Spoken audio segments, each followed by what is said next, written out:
Subscribe now and press the bell icon. Never miss an update. Hello everyone, welcome to my YouTube channel. Lesson 2 में आज फिर से हम floor base के ही questions करने वाले हैं। वन वेरिएबल लेवल इजी होगा। अभी हम सबसे पहले तो हम बेसिक पे ध्यान देते हैं कि भाई हमको सबसे पहला क्या होगा, हमारा फोकस वो है बेसिक, कि हम किसी भी पजल को यहाँ पर हम अप्रोच क्या करें, किसी भी पजल को बनाने का हमारा सही तरीका क्या होना चाहिए।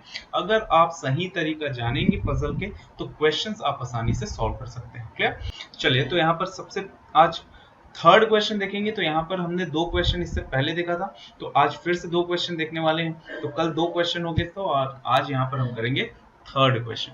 चलिए, थर्ड क्वेश्चन यहाँ पर बोला है कि भाई a building has 8 floor in such a manner that ground floor is number 1। देखिए, हम कल भी यही बात किए थे।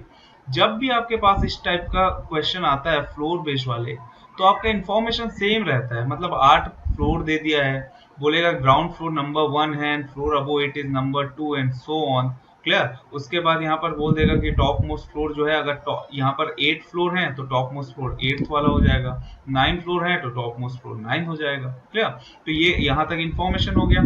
और यहाँ पर हमको बोल दिया है कि भाई यहाँ पर 8% PQRSTUV है W lives on each floor। तो यहाँ तक का इंफॉर्मेशन तो लगभग हमारा हमेशा सेम होता है, बस फ्लोर्स और नाम बस चेंज हो जाते हैं। क्लियर? यहाँ तक तो इंफॉर्मेशन सेम है। इसको पढ़ने में हम बिल्कुल भी टाइम वेस्ट नहीं करेंगे, बस एक बार देख लो, बात यहाँ पर खत्म हो जाती है।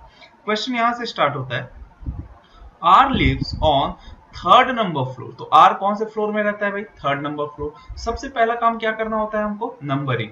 टोटल 8 फ्लोर्स हैं, तो यहाँ पर हम फ्लोर से ही यहाँ पर अप्रोच करेंगे। 8 7 6 5 4 3 2 1। क्लियर? हमेशा यहाँ पर हम किस पे ध्यान देंगे, तो वो है नंबरिंग। जब भी फ्लोर वाले क्वेश्चंस होंगे तो यहाँ पर हम नंबर से ही सॉल्व करेंगे फ्लोर के। अब R जो है थर्ड नंबर फ्लोर में रहता है। मैंने यहाँ पर एक चीज कहा था कि भाई एक डायरेक्ट स्टेटमेंट होता है, एक इनडायरेक्ट स्टेटमेंट होता है। डायरेक्ट स्टेटमेंट जिसको हम डायरेक्टली पुट कर सकते हैं, और यहाँ पर हमको बोल दिया है कि R थर्ड फ्लोर में है, इसका मतलब हम डायरेक्टली इस स्टेटमेंट को हम पुट कर सकते हैं। क्लियर? तो यहाँ पर R जो है वो थर्ड फ्लोर में आ जाएगा। उसके बाद बोला है कि ओनली 2 पीपल लिव बिटवीन। तो सिर्फ दो लोग रहते हैं किसके बीच में? R एंड V के बीच में। अब देखो, R यहाँ पर है थर्ड में, तो V जो है कहाँ आ सकता है? V ऊपर है कि नीचे, ये तो नहीं पता है, बट R जो है वो थर्ड फ्लोर में है। और R अगर थर्ड फ्लोर में है तो V जो है वो नीचे नहीं आ सकता, क्योंकि R और V के बीच में 2% हम नहीं बैठा पाएंगे, क्योंकि यहाँ पर R के बाद सिर्फ और सिर्फ 2 फ्लोर है। क्लियर? तो V के लिए जगह ही नहीं है, तो इसलिए V जो है ऊपर आएगा। तो ऊपर कहाँ पर आएगा?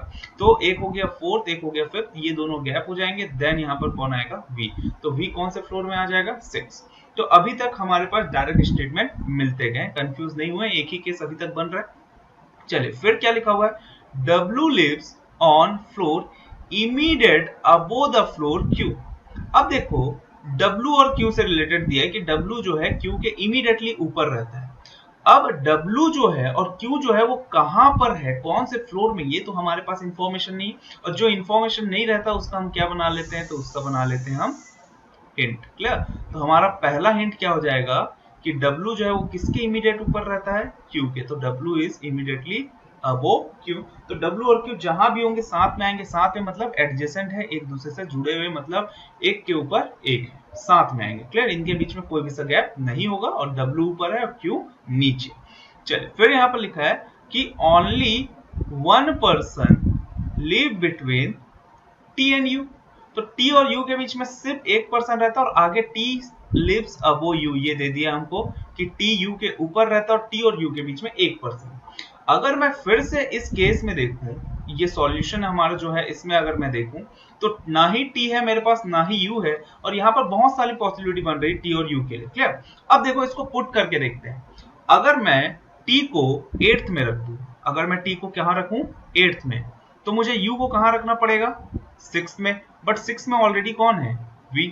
तो देखो, T जो है वो 8th में नहीं आएगा, ये चीज समझ में आ गया होगा। अगर मैं T को रख दूं 7th में, क्लियर? अगर मैं T को 7 में रखूं तो देखो, U को कहाँ रखूंगा मैं? 5th में। क्लियर? क्योंकि मुझे पता है T जो है वो ऊपर है U के, और T और U के बीच में कितने लोग हैं भाई? 1%। ये हमारे पास हिंट है सेकेंड वाला। क्लियर? अच्छा, तो T जो है वो 7th में आ जाएगा, तो 5th में कौन आ जाएगा? U।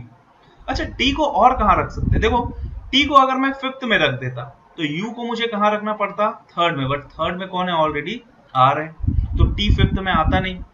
ठीक है भाई, यहां पर भी नहीं आ सकता, क्लियर, टी जो है वो फिफ्थ में नहीं आ सकता, और सिक्स में तो ऑलरेडी वी था, इसलिए टी जो है यहां पर भी नहीं आ सकता। अच्छा, टी को अगर मैं फोर्थ में रख दूं तो यू जो है वो सेकंड में आ सकता है, बिल्कुल आ सकता है। तो अगर मैं टी को फोर्थ में रखूं तो यू को कहां रखना पड़ेगा मुझे, सेकंड में, क्लियर। और टी को हम थर्ड में नहीं रख सकते क्योंकि यहाँ पर ऑलरेडी आर है। टी को मैं सेकंड में नहीं रख सकता क्योंकि यू और टी के बीच में एक पर्सन होना चाहिए, यू इसके नीचे, और टी जो है वो फर्स्ट में भी नहीं आएगा। तो देखो टी के लिए सिर्फ दो प्लेसेस बचे, एक हो गया सेवन और एक हो गया यहाँ पर हमारा फोर्थ। तो ये दो केसेस मैं अलग से लेकर चलूंगा। तो देखिए ये हो गया मेरा फर्स्ट केस और ये हो गया मेरा सेकेंड केस। अब मैं क्या करूंगा, देखिए ध्यान से, ये जो सेकेंड केस था इसमें क्या क्या ऑलरेडी फिक्स्ड है। तो देखो आर जो है और वी जो है वो ऑलरेडी फिक्स्ड है, और टी और यू को यहाँ पर हमने पुट किया, तो दो केसेस बने मेरा। तो ये वाला हिंट जो है इसको मैंने कंप्लीट कर दिया। अब देखो ध्यान से, W और Q को मुझे दोनों को साथ में रखना है। ये जो मेरा फर्स्ट हिंट है कि W और Q दोनों साथ में रहेंगे। अगर मैं फर्स्ट केस की बात करूं तो भाई W और Q के लिए लगातार प्लेसेस खाली कौन से हैं, तो वो है सेकेंड एंड फर्स्ट। तो W सेकेंड में आ जाएगा और Q जो है वो फर्स्ट में आ जाएगा, और कोई प्लेस खाली नहीं है, लगातार दो प्लेस, देख लीजिए, क्लियर। अगर मैं सेकेंड केस की बात करूं तो W और Q के लिए सिर्फ और सिर्फ कौन सा प्लेस बचा है, सेवेंथ एंड एट्थ, क्लियर। तो एट्थ में W आ जाएगा और Q जो है वो किस में आ जाएगा, सेवेंथ में, और कोई भी सब प्लेस नहीं बचा है। तो देखिए ये हिंट भी कंप्लीट हो गया, ये हिंट भी हमने कंप्लीट कर ली। तो दोनों हिंट हमारे यहाँ पर क्या हो गया, कंप्लीट। चलिए अब आगे पढ़ते हैं। आगे लिखा हुआ है only one person lives between floor R and S। Question यहाँ पर हमको बोला है कि only one person lives between R and S। R और S के बीच में सिर्फ और सिर्फ कितने लोग रहेंगे, एक। अब अगर मैं फर्स्ट केस देखूं तो देखिए, अगर आप फर्स्ट केस देखेंगे तो S के लिए कोई भी सा जगह नहीं है। देखो R और S के बीच में कितने लोग रहने चाहिए, तो यहाँ पर हमको बोला है R एंड S के बीच में एक पर्सन। अब R जो है वो ऊपर भी हो सकता है, नीचे भी, और R जो है एक ऊपर भी हो सकता है और R जो है वो नीचे भी हो सकता है। अब R और S के बीच में एक पर्सन होना चाहिए।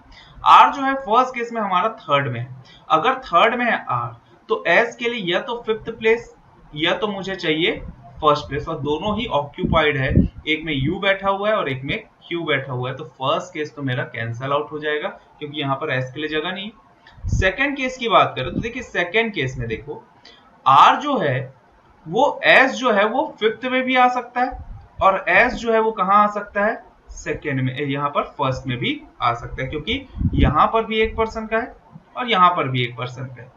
अब मैं यहाँ पर एक और केस इसलिए नहीं बना रहा हूं क्योंकि एक ही लाइन बचा है हमको पढ़ने के लिए। अब यहाँ पर बोल रहा है कि भाई S lives on any of the floor below the floor T। तो S जो है वो कहां रहता है, T के नीचे वाले किसी फ्लोर में। अगर मैं फिफ्थ में S को रख दूं तो यहां पर मैं हमारा ये जो लाइन है S lives any of the floor below T, इसका मतलब क्या हुआ कि T के नीचे कहीं ना कहीं कौन रहता है, S। तो ये हमारा गलत हो जाएगा, इसलिए S जो है वो फिफ्थ में नहीं आएगा। तो S कहां रहेगा, फर्स्ट में, क्योंकि ये T के नीचे आ रहा है, क्लियर। ये जो हमारा T है इसके नीचे कहीं ना कहीं S आना चाहिए, ऊपर नहीं आना चाहिए। तो अब हमारा यहाँ पर सॉल्यूशन बन गया। तो बच क्या गया, देखिए, तो बचा क्या है, सिर्फ और सिर्फ P। तो P को हम कहां रख लेंगे, आपके फिफ्थ फ्लोर में। तो हमारा सही अरेंजमेंट क्या होगा, तो W Q V P T R U S, ये हमारा सही अरेंजमेंट होगा। और इसी तरीके से आप क्वेश्चन सॉल्व करेंगे और आसानी से आप यहाँ पर क्वेश्चन के आंसर्स दे देंगे। तो इससे रिलेटेड आपके पास 5 क्वेश्चंस होंगे। अब ये 5 क्वेश्चंस के आंसर आप आसानी से दे सकते हैं, क्लियर। तो जब यहाँ पर सॉल्यूशन आपसे बन जाएगा तो क्वेश्चन यहाँ पर आप आराम से टिक कर सकते हैं, आंसर आप आसानी से निकाल सकते हैं। यही अप्रोच होगा हमारा क्वेश्चन सॉल्व करने का, क्लियर। तो अभी हम बेसिक के वीडियोस कर रहे हैं, बेसिक के क्वेश्चंस कर रहे हैं। आप बेसिक पजल्स अगर सीख जाएंगे तो हाई लेवल के क्वेश्चंस आप आसानी से सॉल्व कर सकते हैं। चलिए देखेंगे क्वेश्चन नंबर 4। क्वेश्चन नंबर 4 बोल रहा है हमको कि there are 8 person A, B, C, D, E, F, G and H living on 8th floor building. The ground floor is number 1 and topmost floor is number 8 but not in same order. तो आपको बताया था हमेशा हर एक question में ये जो information ये हमेशा सेम होता है। तो टोटल 8 फ्लोर्स हैं 8 पर्सन के नेम्स दे दिए हैं। ग्राउंड फ्लोर नंबर 1 है, टॉप मोस्ट फ्लोर 8 है, तो 8 हमारे पास टोटल फ्लोर है। नंबरिंग कर लेते हैं 8 7 6 5 4 3 2 1। देखिए अब आपने अभी तक अगर मेरा पूरा वीडियो देखा होगा तो आप अभी तक 3 क्वेश्चन कर चुके हैं। इससे पहले वाले वीडियो में 2 क्वेश्चन और इस वीडियो में 1 क्वेश्चन। तो आप खुद से ट्राई कर सकते हैं, ये स्क्रीनशॉट ले लें और इस क्वेश्चन को यहाँ पर खुद से बनाने का ट्राई आप कर सकते हैं कि भाई आप 5 से 10 मिनट अपने आप को दीजिए और ये ट्राई कीजिए कि ये क्वेश्चन आप आसानी से सॉल्व कर लें। उसके बाद यहाँ पर आप आंसर अपना टैली कर सकते हैं मेरा वीडियो देख के। चलिए अब यहाँ पर बोला गया है कि D lives on odd number floor below 6 floor. D जो है ऑड फ्लोर में रहता है बट 6 फ्लोर के नीचे। तो 6 फ्लोर के नीचे हमारे पास ऑड फ्लोर कौन कौन से है? तो एक तो है मेरे पास फिफ्थ, एक के से हो जाएगा। एक है मेरे पास थर्ड, एक के से हो जाएगा। एक फ्लोर है मेरा फर्स्ट, एक के से हो जाएगा। तो यहाँ पर टोटल कितने केसेस बन रहे हैं? तो देखिए ये फर्स्ट केस हो गया, ये सेकेंड केस हो गया और ये हो गया थर्ड केस। 4 और 5 केस भी बन सकते हैं, घबराने वाली बात नहीं है। क्लियर? 4 केस बन सकते हैं, 5 केस बन सकते हैं। जितना केसेस बनेंगे आप आसानी से उसके आंसर्स निकाल लेंगे बिना कंफ्यूजन के। तो 6 फ्लोर के नीचे किसी न किसी एक ऑड फ्लोर में रहता है, डायरेक्ट पॉइंट था, हमने डायरेक्ट पुट कर दिया। फिर क्या लिखा हुआ है कि there are 2 person lives between D and C. D और सी के बीच में कितने लोग रहते हैं? 2 लोग। अब फर्स्ट केस देखो तो सी जो है वो ऊपर भी आ सकता है, सी नीचे भी आ सकता है, क्योंकि डी और सी के बीच में 2। तो देखो फर्स्ट केस अगर मैं लूं तो सी जो है वो 2 जगह आ सकता है। एक तो 8th फ्लोर में आ जाएगा, क्लियर, और एक मेरा सी जो है वो कहां आ सकता है? तो 4th एंड 3rd के बाद यहाँ पर 2 में। तो एक एक्स्ट्रा केस मैं और लेके चलूंगा जिसको मैं बोल दूंगा भाई 4th केस हो जाएगा मेरा। इस 4th केस में मैं क्या करूंगा, डी जो है वो तो 5th में ही है बट सी जो है वो कहां आ सकता है? 2nd में। जितने केसेस लग रहे हैं उतने केसेस बनाइए, आप आसानी से क्वेश्चन सॉल्व कर लेंगे। क्लियर? कंफ्यूज नहीं होंगे। सेकंड केस की बात करते हैं कि फर्स्ट का ही 2 केस बन गया। सेकंड केस की अगर मैं बात करूं, डी और सी के बीच में 2 लोग हैं। अब सी को मैं कहां रखूं? तो नीचे तो जगह है ही नहीं, क्योंकि यहाँ पर सिर्फ और सिर्फ कितने फ्लोर्स बच गए डी के नीचे? 2। तो सी जो है वो ऊपर आ जाएगा, तो एक 4th एक 5th, देन यहाँ पर सी जो है वो 6 में आ जाएगा। वैसे ही थर्ड केस की बात करेंगे तो सी जो है वो कहां आ जाएगा? 4th floor. क्लियर? तो सी के लिए सेकंड और थर्ड में सिर्फ और सिर्फ ऊपर में ही जगह है, नीचे जगह नहीं। चलिए फिर लिखा हुआ है G lives on one of the odd number floor but not on bottom floor. Bottom मतलब क्या हुआ? First floor. तो मैं यहाँ पर क्या कर लेता हूँ, फर्स्ट में ही मैं कैंसिल करके जी लिख लेता हूँ। क्लियर? कि जी जो है वो फर्स्ट फ्लोर में नहीं रहेगा। और मैं यहाँ पर एक हिंट बनाता हूँ, जिसमें मैंने ये लिखा कि जी जो है वो कहाँ रहेगा भाई? ऑड फ्लोर में। क्लियर? तो ये मेरा फर्स्ट हिंट हो गया कि जी जो है वो कौन से फ्लोर में रहेगा? ऑड फ्लोर में। ठीक। फिर यहाँ पर लिखा हुआ है there is one person live between C and A who just live below E. तो सी और ए के बीच में एक पर्सन रहता है और ये जो हु है, हु लिव जस्ट बिलो ई, ये जो हु है ये ए के लिए, मतलब ए जो है ई के जस्ट नीचे रहता है। तो जो हु है ये हमेशा याद रखना, इसके फर्स्ट एलिमेंट जो यूज हुआ है ए उसके लिए। क्लियर? तो एक पर्सन रहता है सी और ए के बीच में। अब इस हिंट को ध्यान से समझना, बहुत इंपॉर्टेंट हिंट है हमारे लिए। अब यहाँ पर हमको बोल दिया है कि सी और ए के बीच में, सी और ए के बीच में एक पर्सन है। तो सी ऊपर भी हो सकता है और ए जो है वो भी ऊपर हो सकता है। तो ऊपर अगर ए आ गया तो कुछ इस तरीके से बनेगा। तो सी और ए के बीच में एक पर्सन। तो अगर सी ऊपर है तो ए नीचे और ए ऊपर है तो सी नीचे। एंड लिखा है हु जस्ट लिव बिलो ई, इसका मतलब ई जो है ए के जस्ट, या सॉरी ए जो है ई के जस्ट नीचे रहता है। तो ए ई के जस्ट नीचे रहता है। तो अगर मैं ये वाला केस की बात करूं, क्लियर, तो यहां पर मैं ई को कहां रखूंगा? सी और ए के बीच में। क्लियर? और अगर मैं ये वाले केस की बात करूं, अब यहां पर ई को कहां रखना पड़ेगा? ए के जस्ट ऊपर। तो देखो ये भी यहाँ पर हमारा 2-2 हिंट बन रहा है। ये जो इंफॉर्मेशन है इससे रिलेटेड यहाँ पर हमारे पास 2 हिंट बन रहे हैं। तो एक हिंट तो ये बन रहा है कि सी आ गया ऊपर तो ई जो है उसके जस्ट नीचे, देन आ जाएगा ए। और यही हिंट एक और बन रहा है मेरा कि भाई अगर यहाँ पर ए ऊपर आ गया तो यहाँ पर इनके बीच में एक पर्सन रहेगा और ई जो है वो कहाँ रहेगा? ए के ऊपर। तो कुछ इस तरीके से यहाँ पर हमारा हिंट बनेगा। तो सेकंड का 2 हिंट बना हमारा। तो ये चीज आपको अच्छे से समझ में आना चाहिए। चलिए फिर क्या लिखा हुआ है, अच्छा सी तो ऑलरेडी हमारे पास है, तो ए और ई को यहाँ पर पुट करने का ट्राई करते हैं। तो अब सी जो है वो कौन से फ्लोर में है, 8th, फर्स्ट केस की बात कर रहा हूँ। तो सी जो है अगर यहाँ पर ऊपर है तो ये जो हमारा सेकंड हिंट का सेकंड है, ये तो कभी भी पॉसिबल नहीं हो सकता कि भाई ए ऊपर आ जाए, क्योंकि सी जो है वो टॉप फ्लोर में। तो इसका मतलब सेकंड का फर्स्ट हिंट यहाँ पर हम रखेंगे, तो ई जो है वो कहाँ आ जाएगा, 7th फ्लोर में, और ए जो है वो कहाँ आ जाएगा, 6th फ्लोर में। अगर मैं सेकंड केस की बात करूं तो देखो सेकंड केस में भी ए जो है वो ऊपर नहीं आ सकता। अगर ए को ऊपर रखना है तो हमको रखना पड़ेगा 8th में, क्लियर, सी और ए के बीच में 1%। और अगर मैं ए को 8th फ्लोर में रखूंगा तो 9th फ्लोर तो है नहीं जहां पर हम ई को पुट करें, क्योंकि ई जो है वो ए के ऊपर है, इसलिए ए जो है 8th में नहीं आ सकता। तो कहां पर रहेगा इस केस में भी, तो 5th में आ जाएगा आपका ई, और ए जो है वो कहां आ जाएगा, 4th फ्लोर में। थर्ड केस की बात करते हैं। थर्ड केस में देखो, अब ए जो है वो ऊपर भी आ सकता है, तो ऊपर कहां रख सकता हूं मैं ए को, तो वो हो जाएगा 6th फ्लोर में। और अगर मैं ए को 6th फ्लोर में रखूं तो ई कौन से फ्लोर में आ जाएगा, 7।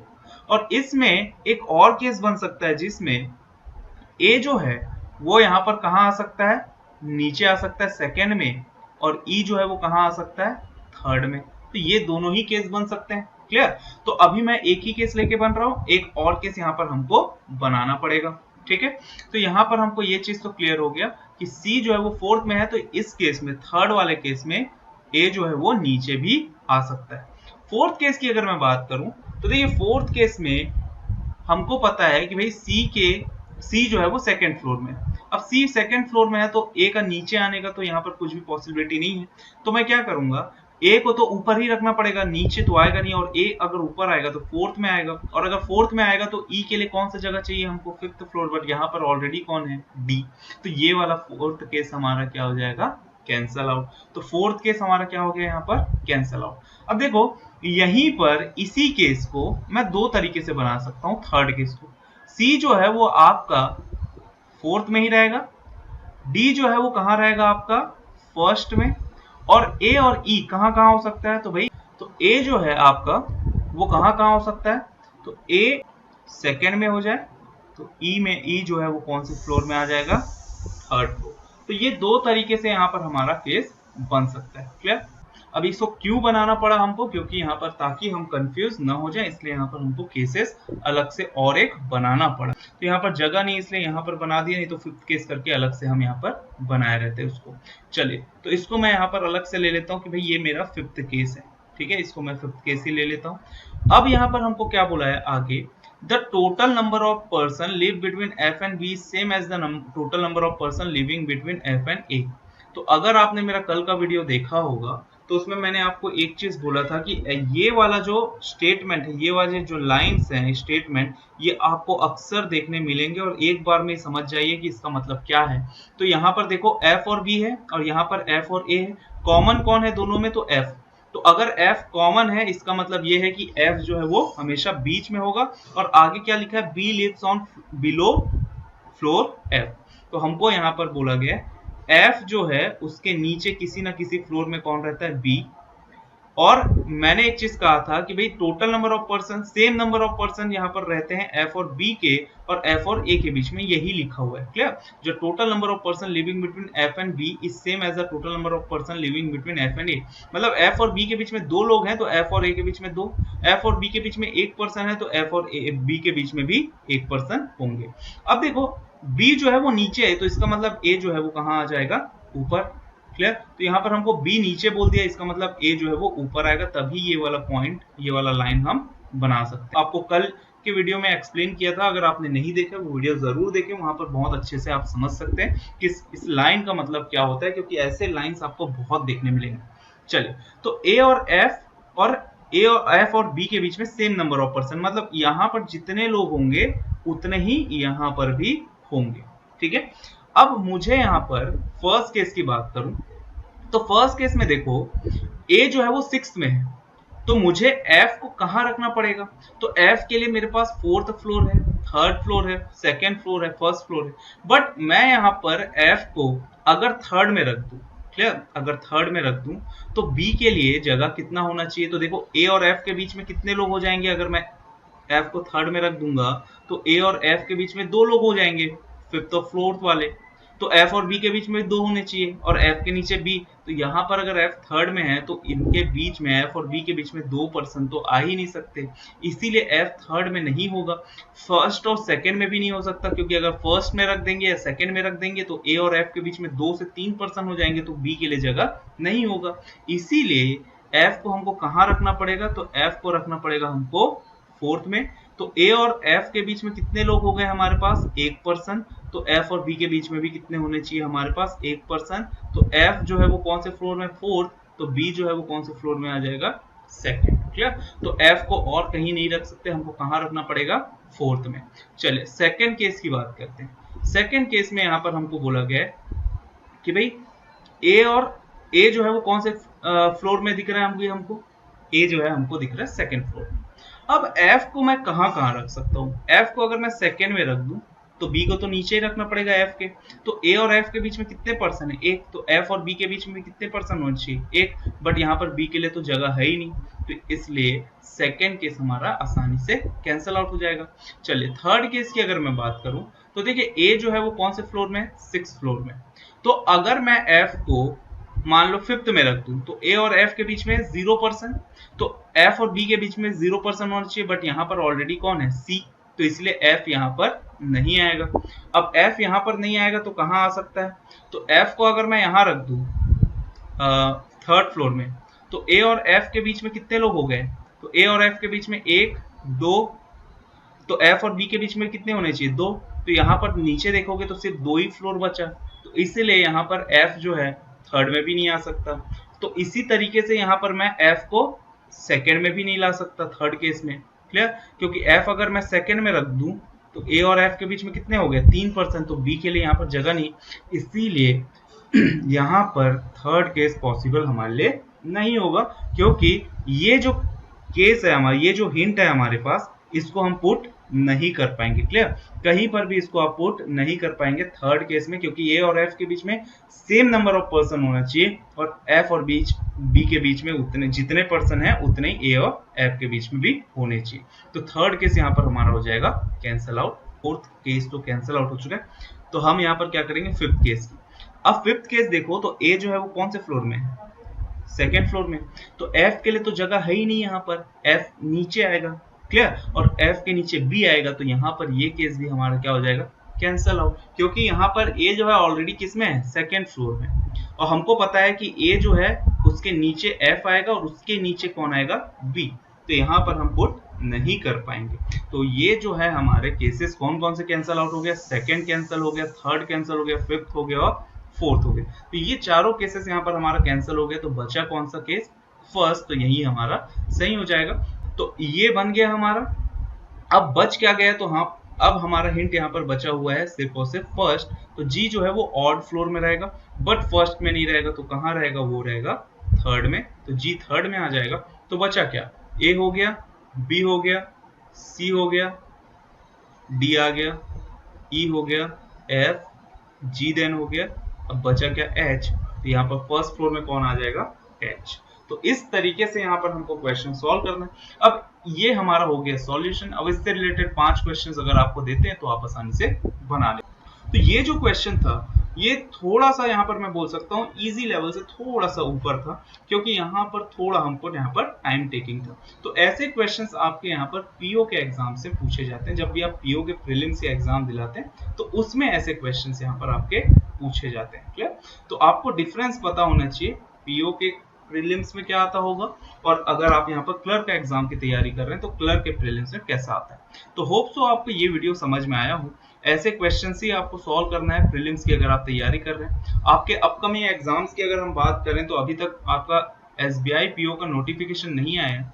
एसबीआई पीओ का नोटिफिकेशन नहीं आया है, बट जैसे ही नोटिफिकेशन आएगा मेरे ख्याल से ज्यादा टाइम नहीं रहेगा इसको प्रिपेयर करने के लिए। तो होप सो आपको वीडियो समझ में आ रहे हैं, और ऐसे ही यहाँ पर क्वेश्चंस आप एसबीआई पीओ की तैयारी कर रहे हैं तो ऐसे ही क्वेश्चंस आप यहाँ पर प्रैक्टिस कर सकते हैं जब आपको यहाँ पर प्रीलिम्स निकालना है। तो मिलेंगे नेक्स्ट वीडियो में। Thank you for watching my videos.